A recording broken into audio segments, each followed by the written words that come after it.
94.3 माई FM पर जीना इसी का नाम है। मैं हूँ माही। शाम के 6:30 बजे हैं। कल की तेज बारिश के बाद आज मौसम बिल्कुल साफ है। सूरज ढलने वाला है। माउंट आबू के लवर्स पॉइंट पर चुप्पी छाई हुई है। सबका ध्यान सामने सूरज की ओर है, बस काव्या और तन्मय के सिवा। तन्मय सूरज की ओर देख रहा है और काव्या नीचे देख रही है। उसकी आंखों में बार बार आंसू आ जाते हैं। आवाज भारी हो गई है और नाक लाल। उसके होठ पर शब्द अटक गए हैं। वो तन्मय को देखती है तो तन्मय कहीं और देखने लगता है। बात कैसे शुरू करे पता ही नहीं चल रहा, और शुरू करे तो क्या बात करे ये भी पता नहीं चल रहा। इंजीनियरिंग कॉलेज का वेकेशन कैंप था। ट्रैकिंग के लिए आए थे कुल मिलाकर 50 लड़के लड़कियां। कॉलेज का कैंप था इसलिए स्कूल जैसा डिसिप्लिन नहीं था। रात 8 बजे के बाद सब लोग अपने अपने ग्रुप में गप्पे लगाते, ताश खेलते, सब मजे करते, बस काव्या और तन्मय को छोड़कर। झगड़ा नहीं था, पर दोनों के स्वभाव में बहुत अंतर था। पर दोनों एक दूसरे के साथ बहुत मजाक किया करते थे, वो भी जमकर। काव्या अब भी सुबह बॉर्नवीटा पीती है। रास्ते में बच्चों को देखकर उसकी आंखों में पानी भर आता है। रात को सोते वक्त अब भी टिंटिन के कॉमिक्स पढ़ती है। तन्मय के पास तो काफी मसाला था काव्या को चिढ़ाने के लिए, और इरिटेट होने के लिए काव्या के पास भी काफी कुछ था। तन्मय ब्रश किए बिना चाय पीता है। तन्मय बॉक्सर शॉर्ट्स पहनकर घूमता है। अजीब अजीब से गाने सुनता है। काफी कुछ। जब से सब माउंट आबू आए हैं हल्की हल्की बारिश भी शुरू हो गई है। अब इस बारिश का असर हमारे आज के हीरो हीरोइन पर क्या पड़ेगा जानिए कुछ देर में।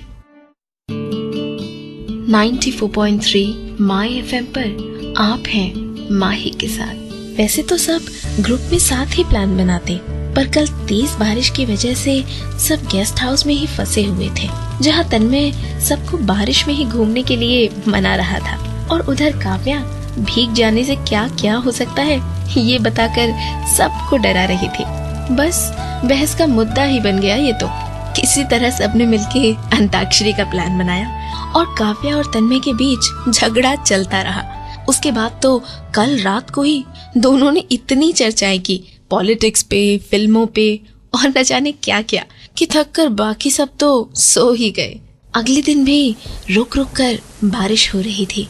आज तो दोस्तों ने मिलकर खतरनाक प्लान बनाया काव्या और तन्मय के लिए। ये डिसाइड किया कि इन्हें कुछ पिला देते हैं और नींद की गोलियां दे देते हैं, तो शांति से रहेंगे दोनों और हम लोगों को एंजॉय करने देंगे। तन्मय और काव्या के जूस में शराब मिला दी गई और ऊपर से 2-2 नींद की गोलियां। तन्मय बहुत हाई हो गया था और जोर जोर से गाना गा रहा था, और उस दिन की अंताक्षरी यादगार बन गई, क्योंकि काव्या शमशाद बेगम और नूरजहां के गाने गा रही थी।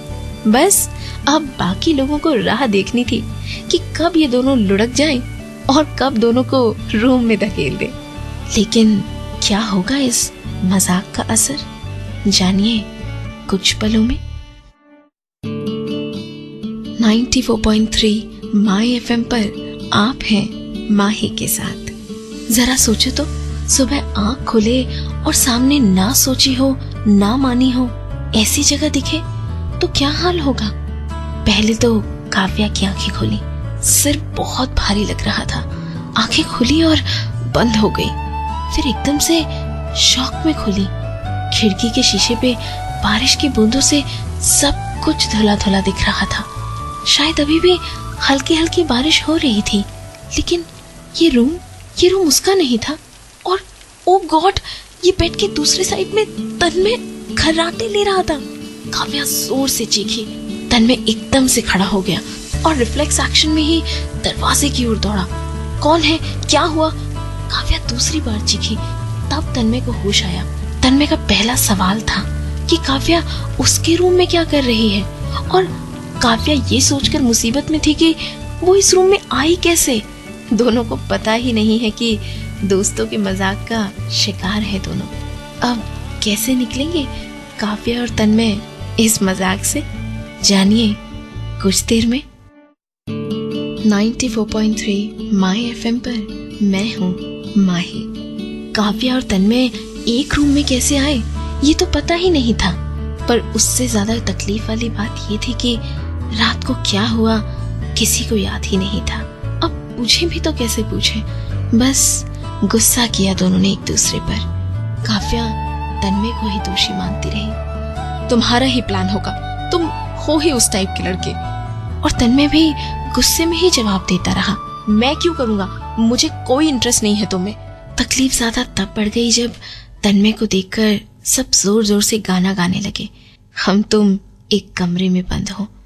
अब तक तो दोनों को ये ख्याल ही नहीं आया था कि रात की बात किसी को पता भी होगी। अब तक काव्या तो थी ही, अब तन्मय भी एम्बैरसिंग सिचुएशन में पड़ गया। अच्छे घर का संस्कारी लड़का था, सपने में भी किसी लड़की का बुरा नहीं कर सकता था। कुछ पता नहीं था, फिर भी सॉरी फील कर रहा था तन्मय। पर जैसे जैसे काव्या से बात करने का प्रयास करता था, काव्या ज्यादा दूर भागती थी। ट्रैकिंग के वक्त, ब्रेक के वक्त, बोटिंग करते वक्त, लंच के वक्त, हर वक्त काव्या तन्मय को अवॉइड करती थी और तन्मय ज्यादा से ज्यादा अपसेट होता था। अब दोस्तों को लगा कि सच्चाई बता दें, पर उससे पहले लवर्स पॉइंट पहुंच गए थे सब। जब से माउंट आबू आए थे, बादल और बारिश के साथ आंख में चोली खेल रहा था सूरज। काफी दिनों बाद आज अच्छा मौसम था। आज तो सबने सनसेट देखने का प्लान किया था, लेकिन क्या लवर्स पॉइंट पर तन्मय और काव्या इस गलतफहमी को दूर कर पाएंगे? जानिए इस गाने के बाद। 94.3 माई एफएम पर जीना इसी का नाम है में आप हैं माही के साथ। काव्या तो सुबह से गुस्से में थी, पर अब तो रो रो के बुरा हाल हो गया था। तन्मय उसे समझाने की बेकार कोशिश कर रहा था। तन्मय ने कहा, काव्या प्लीज रो मत, मुझे सचमुच कुछ नहीं पता, प्लीज बिलीव मी, मैं ऐसा लड़का नहीं हूँ। काव्या रोती ही रही। तुम समझ नहीं रहे हो तन्मय। पर तन्मय बेचारा क्या कहे, समझा करो काव्या, हमारा कोई दोष नहीं है। शायद वो नशा था जिसके कारण ये सब कुछ हुआ, बट बिलीव मी कुछ हुआ ही नहीं है। अच्छा रो मत, ये सोचो कि आगे क्या करना है। काव्या चौंक गई। आगे मतलब, मेरा मतलब I mean, मैं तैयार हूँ शादी के लिए। काव्या के तो होश उड़ गए। क्या? तन्मय तो आगे कहता ही गया, मैं कैसे समझाऊं, मुझे पता है तुम क्या फील कर रही हो, पर मैं अच्छा लड़का हूँ, अच्छे खानदान से हूँ भाई, सॉफ्टवेयर इंजीनियर बन जाऊंगा इस सेमेस्टर के बाद, जॉब मिल गई है, और तुम भी वैसे झगड़ा नहीं करती तब अच्छी लगती हो। I mean, सॉरी, हाँ बैड जोक, मेरा मतलब। तन्मय हर कोशिश कर रहा था काव्या को मनाने की, पर आखिरकार हुआ क्या, जानिए इस गाने के बाद। 94.3 माई एफएम पर मैं हूँ माही। बहुत बहुत रोई काव्या। तन्मय ने उसे अपने आगोश में रोने दिया। उसकी भी तो आंखें भर आई थी और उस दौरान काफी कुछ समझ रही थी काव्या। तन्मय की अच्छाई, किसी के लिए भी काम करने की उसकी तैयारी, उसकी आंखों में दिखता बचपना, प्यार में पड़ने के लिए एक पल काफी होता है, ये समझ गई थी काव्या। आपकी तकलीफ में जो आपके लिए सोचे वही योग्य पात्र हो सकता है आपके लिए। जैसे बारिश के बाद सब कुछ साफ साफ दिखता है, वैसे ही काव्या की आंखों को भी सब कुछ साफ साफ दिख रहा था। सिसकियां बंद होती गई, आंसू रुक गए और प्यार का नशा छाता रहा चेहरे पर। शायद ये घटना ही जिम्मेदार थी दोनों को नजदीक लाने के लिए। लवर्स पॉइंट पर वैसे तो प्रेमी जाते हैं, पर दो अनजान आदमी जाएं और लवर्स बन के वापस आएं, ऐसा पहली बार हुआ था। वैसे लौटते वक्त दोस्तों ने भी सॉरी कहा और बताया कि कुछ भी नहीं हुआ था और ये सब सिर्फ एक मजाक था, इसलिए कोई बड़ा निर्णय लेने की जरूरत नहीं है। पर प्यार तो हो चुका था, निर्णय तो ले लिया था, क्योंकि प्यार में पड़ने के लिए किसी कारण की जरूरत थोड़ी होती है।